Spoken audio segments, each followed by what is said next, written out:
अल्लामा Iqbal express में आतिशज़दगी, 3 खाली बोगियां जलकर राख हो गई।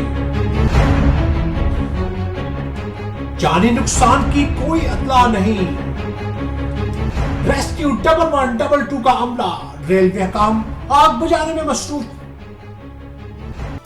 एक अफसोसनाक खबर से आगाह करते चले, वजीराबाद रेलवे स्टेशन के करीब अल्लामा इकबाल एक्सप्रेस की खाली बोगियों में शॉर्ट सर्किट की वजह से अचानक आग भड़क उठी।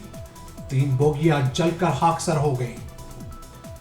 वजीराबाद से सियालकोट चलने वाली स्पेशल अल्लामा इकबाल एक्सप्रेस मुसाफिरों को स्टेशन पर उतारकर वॉशिंग लाइन पर सफाई के लिए आ रही थी कि अकब की तरफ आखिरी बोगी में शॉर्ट सर्किट की वजह से अचानक आग लग गई, जिसने आन ही आन में मजीद 2 बोगियों को भी अपनी लपेट में ले लिया।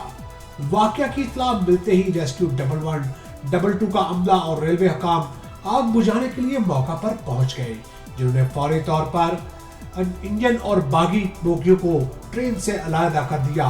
ट्रेन में आग लगने की वजह से ताहाल मालूम नहीं हो सकी, लेकिन नुकसान का तखमीना लगाने और आग लगने की वजह के हवाले से मुकामी रेलवे हुकाम का कहना था कि तहकीकात करने के बाद ही कुछ पता चलाया जा सकता है।